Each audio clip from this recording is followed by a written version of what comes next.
We bring you the latest updates from the Pna Newsroom. The Philippines under the Marcos administration remains active in tackling issues such as democracy, human rights, and good governance. At the second session for Summit for Democracy on Wednesday, President Ferdinand R. Marcos Jr. said the Philippines continues to be an active player in global and bilateral dialogues based on constructive engagements and as long as they protect the country's interests.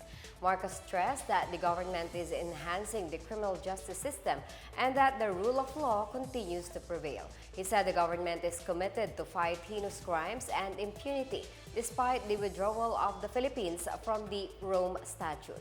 He also noted the mechanisms to protect migrant workers, women, and children. He said the administration pushes for the humane treatment of persons deprived of liberty and efficient prosecution of criminal cases. Meanwhile, the government is strengthening state programs to help drug victims and their families and ensure transparency and accountability in anti-drug operations. The Commission on Human Rights maintained its Status A accreditation with the Global Alliance of National Human Rights Institutions, an international human rights network. In a statement, the CHR said an A status marks international validation that it faithfully complies with the Paris Principles, the standard of authority and credibility of national human rights institutions. The CHR said this assures the Philippine government and the public that it exercises its mandate objectively as a watchdog and educator of human rights. The CHR maintained its accreditation despite fears that the Commission might lose the Status A rating due to the lack of officials. Executive Director Jacqueline De Guia took on a caretaker role in August 2022 after no new CHR officials were appointed.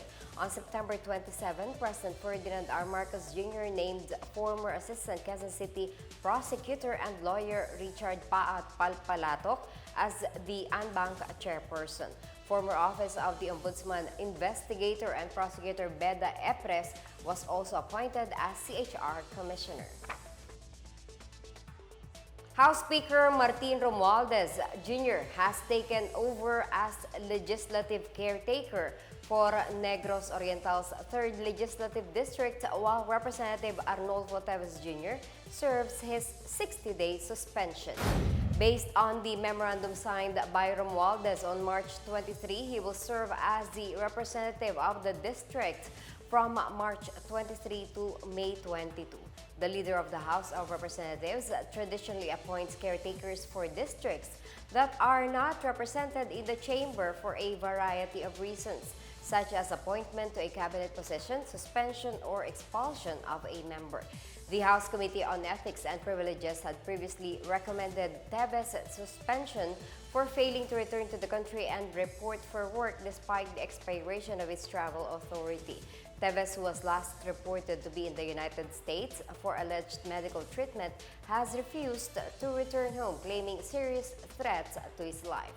The Ethics Committee determined that the representatives stay abroad with expired travel clearance as well as his continued defiance of House and committee orders to return to the country constituted disorderly behavior affecting the dignity, integrity, and reputation of the House of Representatives. Romualdez, meanwhile, assured the people of Negros Oriental that peace and order have been restored in their province, particularly in the 3rd District. The Philippines and Sweden are looking forward to finalizing a framework for defense materiel acquisition. In a meeting between Defense Chief Carlito Galvez Jr. and Swedish Ambassador to the Philippines Annika Thunborg, updates on the Philippines' defense modernization efforts to improve its surveillance and interdiction capabilities were discussed. Given the two countries' growing defense ties, the two officials also tackled mutual interests in the field of defense as well as the possibility of visits of delegations in the future. Thunberg had previously discussed with then D&D officer in charge, Jose Faustino Jr., the possibility of supplying the country with just 39 Gripen multi-role fighters or MRF.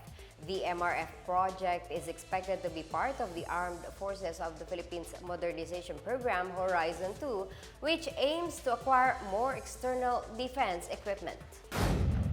And that's the latest and the biggest stories from the Pna Newsroom. For more news content, visit our webpage or head on to the Philippine News Agency's Facebook and Twitter accounts.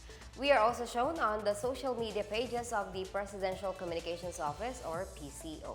Stay tuned for more news updates. I'm Marita Muaje. We tell stories that unite the nation.